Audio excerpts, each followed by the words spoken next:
Hello friends. Welcome to Boss School, your trusted place for scoring high in Class 11 Physics. Today we are starting Chapter 1 Units and Measurement. This chapter may look simple, but it is very important for your board exams and entrance exams like NEET and JEE. So let's begin with some basic definitions. Measurement of any physical quantity involves comparison with a certain basic, internationally accepted reference standard called a unit. The physical entities which can be measured are called as physical quantities. The units used to measure the fundamental or base quantities are called fundamental units. The units of physical quantities that can be expressed in terms of the base units are called derived units. The complete set of both fundamental and derived units is called system of units. Earlier, different countries used different systems. CGS used centimeter, gram, and second. FPS used foot, pound, and second. MKS used meter, kilogram, and second.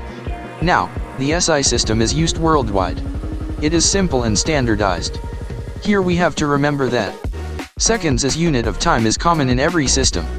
1 meter is equal to 100 centimeter. 1 kilogram is equal to 1000 gram. System International des Unités, French for International System of Units, abbreviated as SI, is internationally accepted and it was introduced on 1971. Significant figures show how accurate and precise a measurement is. They include all certain digits and the first uncertain digit.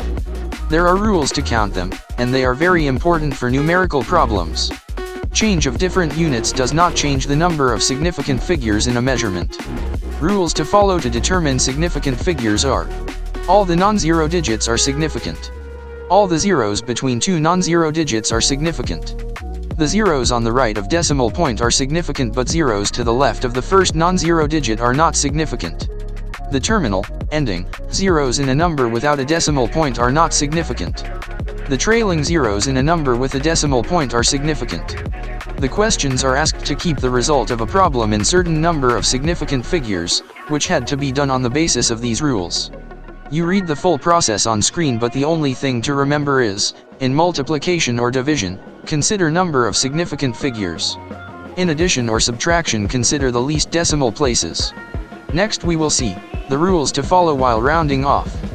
The preceding digit is raised by 1 if the insignificant digit to be dropped is more than 5, and is left unchanged if the number to be dropped is less than 5. Examples are on screen.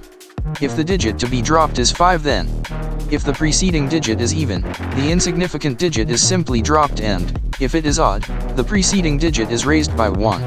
As shown in the examples. The dimensions of a physical quantity are the powers to which the base quantities are raised to represent that quantity.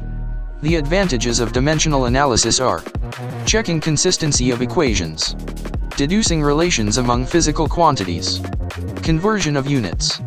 We have to remember that a dimensionally correct equation need not be actually an exact equation, but a dimensionally wrong or inconsistent equation must be wrong.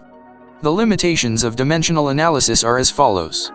It gives no information about the constants. It gives no information about scalar and vector quantity. The dimensions of some physical quantities are same. The principle of homogeneity states that the equations must consist same dimensions to be added or subtracted. That is, the quantities with different dimensional formulae cannot be added or subtracted. Here at the end we have some of the important questions from units and measurement. There is a high probability of these questions to be asked. Finding significant figures. Rounding off the values. SI units table. Basic definitions. Dimensional formulae of force, velocity, volume, density, frequency. Deduce the relations between time period and oscillation of pendulum. Check consistency of equations. Conversion of SI units into CGS system. That was Chapter 1 Units and Measurement. If you found this video helpful, please like, share, and subscribe to Boss School. The next video will be on motion in a straight line. Press the bell icon so you do not miss it. All the best for your studies. Keep learning, keep scoring.